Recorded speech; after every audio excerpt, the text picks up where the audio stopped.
From the Edge Media Studios in downtown Indianapolis, this is Indiana Issues. Here's your host, Abdul-Hakim Shabazz.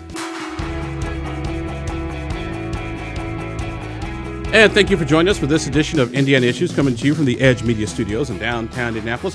Well, Indiana lawmakers are in the home stretch. Pete Buttigieg gets ready to make an announcement for president, and also what's ahead in the crystal ball. So we're joined today by our panel of political pundits and prognosticators. Libertarian Mark Rutherford. Mark, thank you very much for being with us. Thanks for having me here. Democratic lobbyist Kip Tew. Kip, always good to have you here. Glad to be here. Eric Berman, political reporter, WIBC Radio Network Indiana. Eric, thanks for being here. Thanks for having me. And Republican commentator and occasional lobbyist Joey Fox. Joey, glad to have you here as well. Thanks. Isn't it the other way around? Occasional commentator and full-time lobbyist? That's right. Depends on how you look at the State House. Well, gentlemen, as we record today's program, they're less than 2 weeks ago.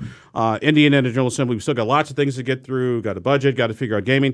Eric, your thoughts as we enter the home stretch? I've been saying for a while there's really three bills that are going to define this session, and one of them's out of the way. They got the hate crimes bill done ahead of time. They were able to concur in the Senate. That's off the table.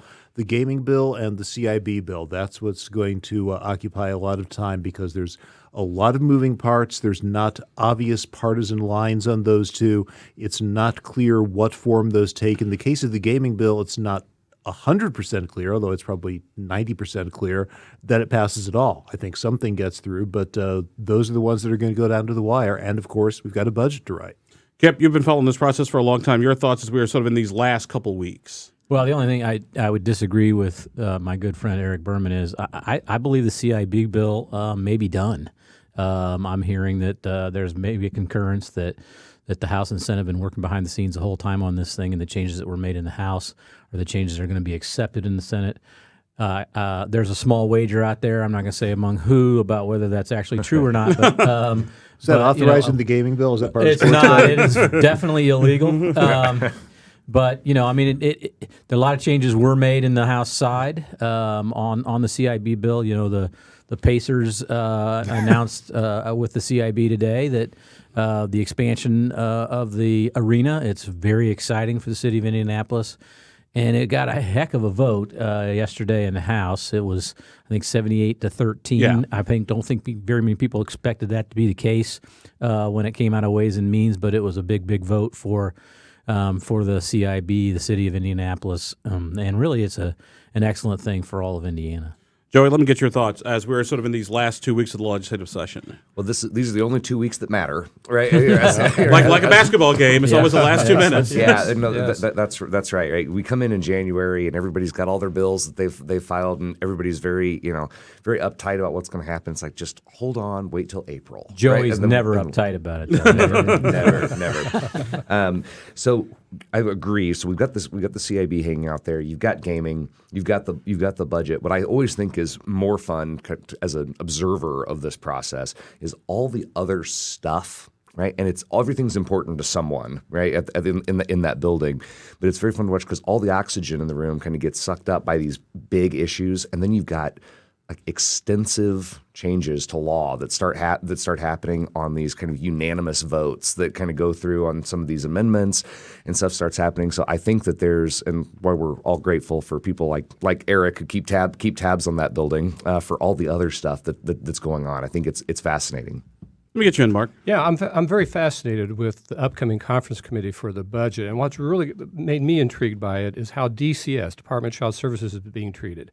I hear all of this heartburn from House members and Senate members about how much money they're getting, but quite frankly, the Senate version of the bill and the House version of the bill is only $100 million apart. When you're talking nearly $1 billion, that's not all that much, considering how much Holcomb asked for. And I'm fascinated that they're probably going to get an awful lot more money than they had in the past, although there's just a lot of reticence out there. It'll be interested to see what happens in the conference committee. Eric, let me get you to chime in on the Department of Child Services, because it's interesting. When we first did the big allotment for DCSS, they said they need $286 million. End of discussion. I've been doing some counting, and I want to say for the last 6 months, they have like 1,000 fewer kids in DCS care, and even the most difficult, most expensive populations are down about 20-30%. Does it surprise you that DCS may not necessarily walk away with as much as it wanted, but lawmakers are still kind of hedging their bets a little bit? Yeah, I think they're going to walk away with the amount they want. Even the Senate bill, even though it cuts them back by $100 million, they have a system to get that other $100 million if they need it. So no one's really arguing over the amount that in fact they had in the last budget. It just wasn't in the budget. It ended up getting moved over there. So the amount isn't really in question, but those numbers are getting cited over there because if this is a trend and not a blip, and of course that's what they need to be cautious about, but if you've really got caseloads under control, then suddenly, hey, maybe we've got some money that we can save here. Let me get Joy, because I want to say I used to work in the FSSA universe, and I know one of the big things about FSSA has always been, when do we separate kids from their parents? And it seems like, is there a difference between, the mother and father who are really abusive, versus mom who was just, maybe caught with a half ounce of marijuana, and now the kids are separated. It looks like DCS and lawmakers are, at the very least, we're having a discussion about, maybe not every kid and every situation needs to be separated. Well, Indiana has one of the highest rates of separation in the country, and certainly in the Midwest, kind of where we are. For full disclosure, I was at the Department of Health, not in the FSSA DCS universe. But Terry Stigdon, who is the director of DCS, is making incredible strides at that agency. And certainly, we all hear kind of the horror stories of these caseworkers. Right? I could not be a DCS caseworker. I couldn't do it. I don't know how they do it. But this $286 million that they have requested essentially brings them to even on a budget level. Governor Pence did some of these kind of one-time infusions of cash into that agency as things were heating up. And so they began to operate on that level. So that's what it sounds like, a ton of money when we look at it, but it's actually trying to put them on an even budgeting level from where they've been. Kip, let me get your thoughts on that.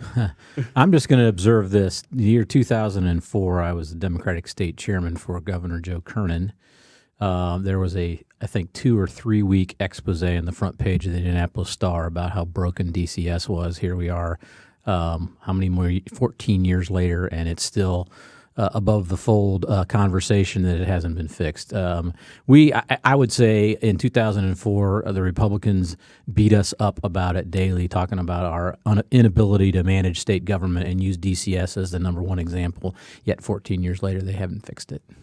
You're watching Indiana Issues, the public affairs program. We'll go beyond the headlines and sound bites and explore Indiana's most important topics in their entirety. Our guests today are Libertarian Mark Rutherford, Democrat Kip Tew, Republican Joey Fox, and political reporter Eric Berman. Gentlemen, other big issue is, of course, this week we saw the Republican senators unveil their version of the budget. $775 million more increase for K through 12 funding, but also the way they dealt with the teacher pay issue, there was no mandate, but they sort of upped the teacher appreciation grants and said that at least 25, Eric, correct me if I'm wrong, about 25, 30% has to go to teachers who've been teaching less than 5 years. Yeah, they tweaked where those grants go, and I think that's the right percentage. And just for folks playing at home, that's our complete list of everything that the Republicans are put up in their budget. Now, and with the exception of that tweak to the teacher appreciation grant, this is basically and a little bit more money going to K-12, and that's what Todd Houston and Ryan Mitchell will be hashing out over the next week and a half. But basically, there's not a lot of difference between the House and the Senate. There's a little bit of difference on the numbers, and they'll work out. After we get the revenue forecast, they'll decide how much money they've actually got to work with. The budget's going to be easy. And honestly, when you've got one party in control of both chambers plus the executive office, it doesn't necessarily lead to good or bad legislation, but it does mean there's a lot more agreement. Joey. Right. So I think this teacher pay issue is kind of fascinating because all of this happens. They're going to get more cash, right? That'll be going into K-12 schools. But this is still a superintendent level decision on how teachers get paid. We can provide a little bit more money, but there are no guarantees, and I don't think we want the state coming in and telling local school districts exactly how they have to spend the money.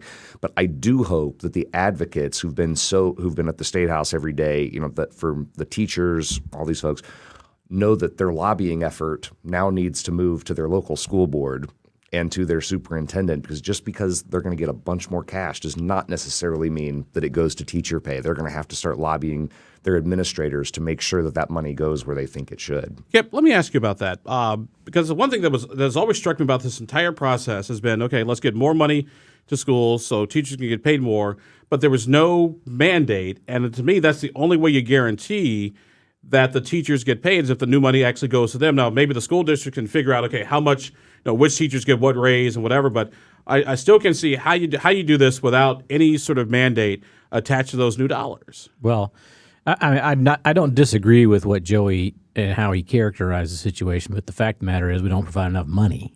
And you're as an administrator or superintendent, you're dealing with property tax caps, you're dealing with vouchers that you have to compete with, all these other things that are out there that have impacted K through 12 funding, and those were decisions that were made at a pretty high level at state government. And so the reason why teachers aren't making the money that they should be, and this thing does not solve it in any way, in my opinion, it's not going to move the needle enough. It might keep the teachers out of the streets and starting, wildcat strikes and whatnot, but it doesn't solve the fundamental problem, which is we do not pay teachers nearly what they deserve in this state and frankly across the country. I mean, we're one of the worst in the United States. The whole country doesn't pay teachers enough.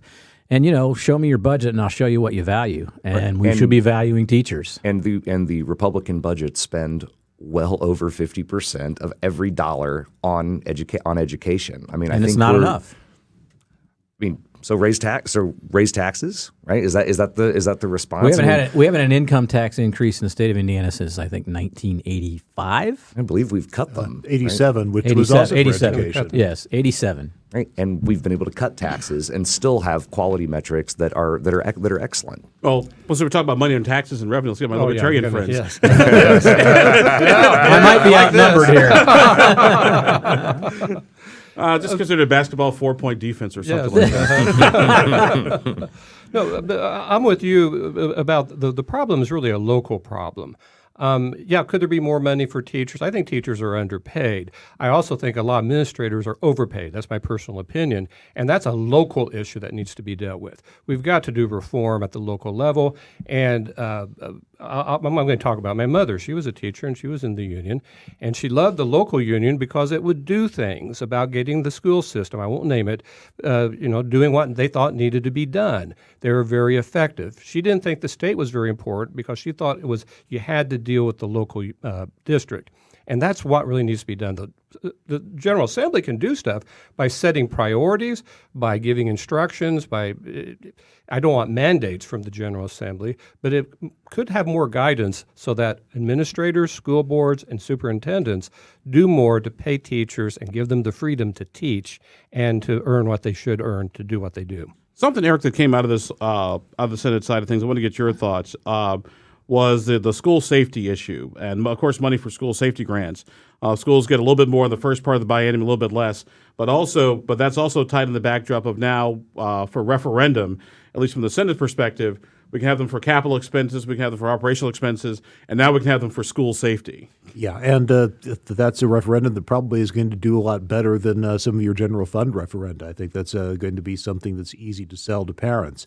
The interesting thing on the school safety legislation, I think, is the different things that they're branching this out to. When the school safety grant first started up, that was okay, you can get a security officer, resource officer, or you can put in security equipment, metal detectors and locking doors and so forth. Now they're branching that out into allowing that money to be used on other things, on mental health, on reaching out to students before they become a problem. It's a change in approach, and that part's fascinating. I want to go back just briefly to the teacher pay question. I think the interesting part of this debate is going to come long after adjournment. I mean, we know what this bill is going to be. I mean, it's not final yet, but it's going to be this recommendation, not a mandate. The interesting thing is going to be what the school districts do with that. Some of them are already at that threshold. Some of them who aren't at that threshold are going to come out and say, look, here's why. Here's why we have to spend 20% of our budget on things that are not teachers. When this was up in the House, you had a lot of superintendents getting up and saying, this is going to stigmatize us. This is going to make us look bad. We'll see what the numbers look like, and we'll see how many teachers actually get raises, and if those raises are significant or $10. But one thing too, gentlemen, when we talk about raises, do we also, once again, walk into this sort of weird universe? Well, why did this teacher get a raise and why didn't this one? Well, because this one teaches math and science and they're kind of hard to come by versus this one who doesn't teach math or science, and I can, go pick him or her out of any school of education in the country. I mean, do we run that risk? Because Because when the rubber hits the road, well, how much of a big raise do you get? Because people talk.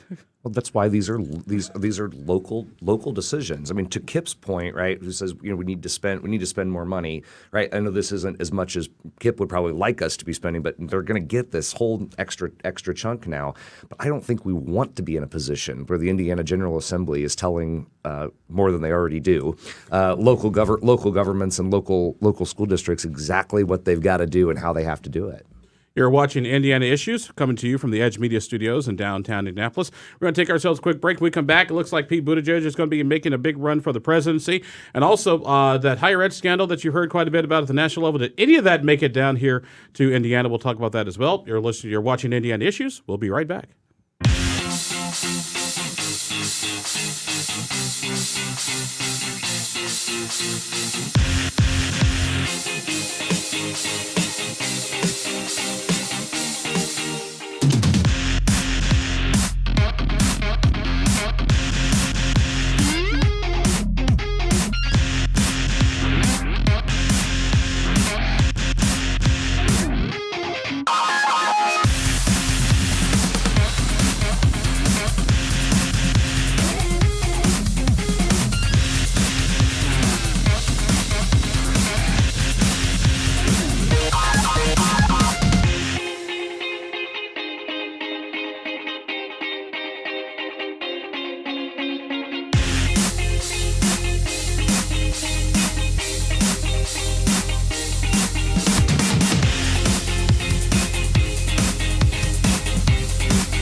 Welcome back to Indiana Issues. I'm Abdul-Hakim Shabazz, the editor and publisher of IndyPolitics.org. Our panel of guests today are Libertarian Mark Rutherford, Democrat Kip Tew, Republican Joy Fox, and Eric Berman, political reporter, WIBC Radio and Network Indiana. Well, gentlemen, like I said, as we record this program this week, South Bend Mayor Pete Buttigieg expects to formally announce this weekend his run for the presidency. He's been campaigning across the country for quite some time, but actually not been doing too well in a couple of polls. I think one in either Iowa, New Hampshire, had him in third place, and also two states, New Hampshire and Iowa, both have him in third place. And he raised more money than a good chunk of the Democrats with a lot more name ID and name recognition. Kip, we'll start with you. Is Pete Buttigieg that dark horse that Democrats may have been looking for? Well, I don't know if you call him a dark horse anymore. His launch has been the best launch I've seen in a long time for somebody who's coming from relative obscurity to where he is today. It's been an amazing thing to watch. And, he's handled himself very, very well on the national stage, which is what's caused this thing to get even bigger. Who knows what the future holds, but who would have thought even 3 months ago that he was going to be in the position he's in now. I think one of the things they need to worry about at Buttigieg headquarters up in South Bend is he peaking too early? How these things tend to go. The guy or gal who gets hot in October, November, December, going into New Hampshire and Iowa is the one that can come away with the thing. But he's got about as good a buzz as I've seen in a very, very long time. Joey, let me ask you. On our side, I don't want to leave out. I'm going to leave out what happened last time with the Republicans. Something I noticed, though, Joey, and I'm interested in your thoughts on this, is apparently somebody somewhere is taking Pete Buttigieg seriously, because when I start seeing not only the emails start coming from the Indiana Republican Party, but also the National Republican Party going after his record in South Bend, and also and sort of my Facebook feed, it's like, all right, if you're an also-ran or bottom tier candidate, you don't get this kind of attention from at least the state and national folks. I think even more so than the Republican attacks on him, what's fun, from my perspective at least, is to kind of watch as the Democrats just kind of eat their own. I mean, there are literally articles out there asking whether Pete Buttigieg is gay enough to be to be the Democratic nominee. It's absolutely ridiculous. Where they go, let's focus on policy, which I think is where the Republican attacks on the mayor have been, on his record in South Bend. I mean, this is a guy, right, who. I don't think that's who's brilliant, right? But his ideas are completely completely off to the left. I mean, he wants to get rid of the Electoral College, for God's sake. So this I is think Joey's making your point right now. Isn't he? That's what I'm here for, right? to help make your point. But this is not some mainstream middle of the road Oh my gosh! politician. Come on, Joey. Come on. Eric, your thoughts on, like I said, the Republican machine sort of, apparently they've got Pete Buttigieg on their radar screen. Yeah, they do. I mean, Jim Banks said a few months back, my worst nightmare was that he was actually going to become Democratic National Chairman because, as Congressman Banks, a staunch conservative Republican, as our viewers know, he saw that as a nightmare. He figured Buttigieg would turn the party in a good direction for the party. Last time you had me in this chair and this came up, I said that there was zero chance that he was going to be president or vice president. I need to walk that back a little bit. It's still highly unlikely that he's going to be the presidential nominee, but he's got a puncher's chance now, which no one would have seen coming, I don't think, even 3 months ago. And as this buzz builds, he's certainly going to be on somebody's list for the vice presidency. And what I didn't anticipate, the two things that have happened for Pete Buttigieg. Number one, Joey mentioned anybody who's talked to Pete Buttigieg knows he is a brilliant guy. Very intelligent. He speaks in paragraphs, as they say. There's not typically been a place for that level of depth on the campaign trail. He's not a soundbite guy. He's a paragraph guy. And somehow that has found an audience. That took me by surprise. And I think that goes back to the skill of the rollout, putting him in settings where he could speak at length as opposed to being out on a stump having to have the I would say I think, at least in our party, we're thirsty for that. And he's tapping into it. We're tired of the sound bites. And I would only challenge you saying I think Barack Obama spoke not only in paragraphs but in prose paragraphs when he was running for president, and I think our party is looking for the next Barack Obama, which is always a mistake. You got to look for the next person because he actually reminds me of Dukakis in some ways, and Dukakis sort of sprung on the scene fairly late in the 1988 election cycle and captured the nomination. Yeah, but let's hope that. But actually, I think Pete will work much better in a Bradley fighting vehicle. Yes. I think he's actually Keep him out of the tank. But he brings up an interesting point. I want to get your thoughts on this, Mark, because if you look at Democratic nominees who actually went on to win, over the past 30, 40 years, it's been people who technically kind of come out of nowhere. Jimmy Carter in the 1970s, Bill Clinton in the 1990s, and to a lesser degree, Barack Obama. They weren't necessarily your big giant names that people would think about. And so I think from that perspective, Pete Buttigieg does have sort of history working in his favor. Well, he definitely does. He definitely does. And there's a Democrat very close to me, and she loves him. And the reason for it is that he can reach out to people, even if people disagree with him, they still like him. And so the Democrats really need somebody like that. And this is the first presidential candidate I've heard in several cycles of her saying that I like this candidate. My party's not going to screw up this time. I mean, that's a big statement from somebody who considers herself a lifelong Democrat. I think he has also the ability to appeal to libertarians and to Republicans on a lot of things. Sure, there are things we don't like about him if you're a libertarian or a Republican, but you got to think about it. I've seen attack pieces on him on South Bend, but let's face it, South Bend's improved a little bit, and that's saying a lot sometimes when they've had such difficulties over the decades. He was able to manage that city at a young age. That's pretty darn impressive. We'll have our libertarian candidate, and I'll like him better or her better, but I'm going to say for the Democrats and for their sake, they need somebody like him, and I think that's why he's beginning to get a little bit of popularity. As one of the things that has worked well for people, just like you said, he said he speaks in paragraphs. But when you sort of contrast him to, sort of almost sort of the people love Donald Trump because he was sort of plain spoken, but also that was also sort of kind of Donald Trump's downfall, which was sort of going sort of unfiltered. That Pete Buttigieg is as filtered as Donald Trump is unfiltered. Well, what I think is kind of interesting here, just as an observer of the process, not even trying to be a partisan for just a minute, is that Elizabeth Warren kind of plays that role as well, kind of the policy wonk, right, on your side, and she has not taken off. Yeah. In the middle of this, that's kind of, as I've been watching this, right, you've got two people that they may not agree with each other 100%, but they both are kind of offering these more thought out, little bit more extensive policy pieces. And she's not catching fire, and he is. And I don't pretend to understand Democratic politics from the inside, but I just think that's interesting. Maybe just take a DNA test and find out why exactly one works and what doesn't work. I'm sorry, I had to get that in there. You're watching Indiana Issues. Our guests, Mark Rutherford, Kip Tew, Eric Berman, and Joey Fox. Gentlemen, real quick, as we get ready to wind down the program, the state of higher education, Teresa Lubbers offering up the state higher ed address this week. Afterwards, I spoke to her and asked her if Indiana had been sort of experiencing some of the same problems as popped up on the radar screen with individuals basically bribing athletic programs to get in. She said, no, none of that going on in Indiana. Also, Mitch Daniels just did an audit of all 1,600 college athletes at Purdue. No wrongdoing. Most of you gentlemen went to Indiana schools. Everything all above board here in the state of Indiana. I went to Illinois, so it's bribery all the time. Well, the coaches haven't gotten suspended lately. Yes. I guess what I would say to that is, the difference in this scandal from what usually happens is they didn't get their names on buildings. I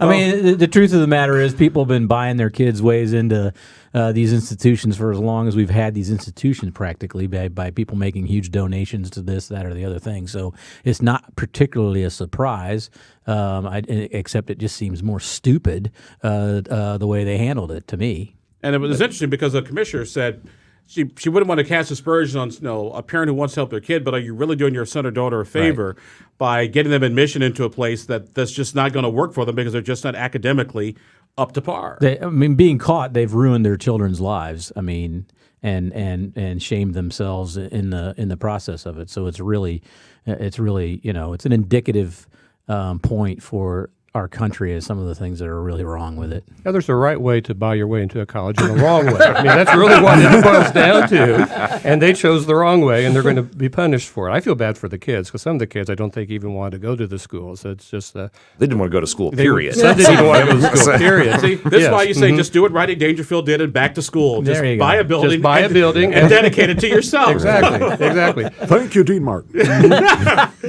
But what does it tell about the Indiana schools that no one wants to bribe their way into them? We just didn't find it.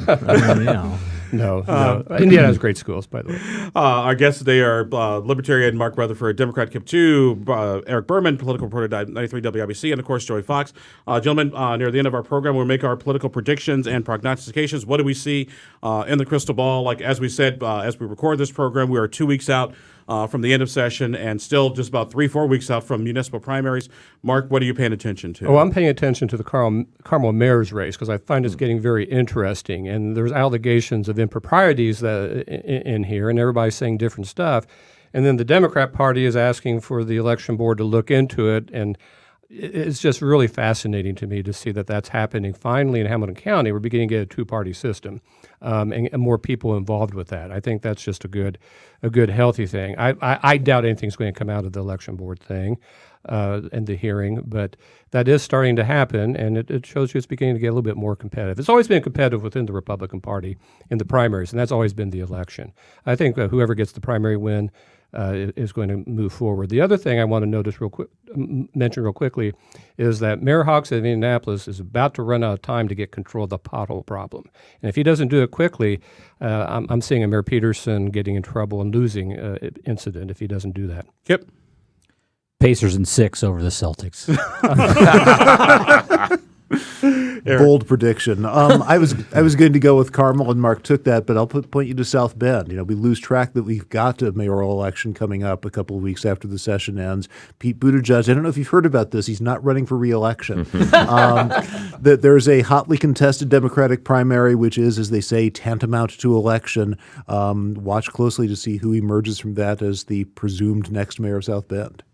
Joy? It's two things. One is that we've heard all of these very optimistic guesses that we're going to be out of session on the 24th, which would give them a full 5 unused days that they have constitutionally.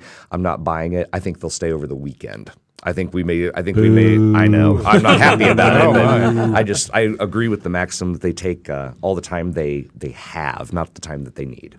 My prediction, everybody pay attention to Johnson County. Look for a major indictment to come out regarding a major elected countywide official in Johnson County. Are you just going to drop that and just leave? Exactly, That's it? because guess what? We're out of time. Our guests today have been Libertarian Mark Rutherford, Democrat Kip Tew, political analyst Eric Berman, and of course Joy Fox, Republican. I'm Abdul-Hakim Shabazz of IndiaPolitics.org. Thank you all for being with us, and thanks to our friends here at the Edge Media Studios. And by the way, this week marks 1 year since we started this program, and we are still here. So thank you for watching, and we'll talk to you next time on Indiana Issues.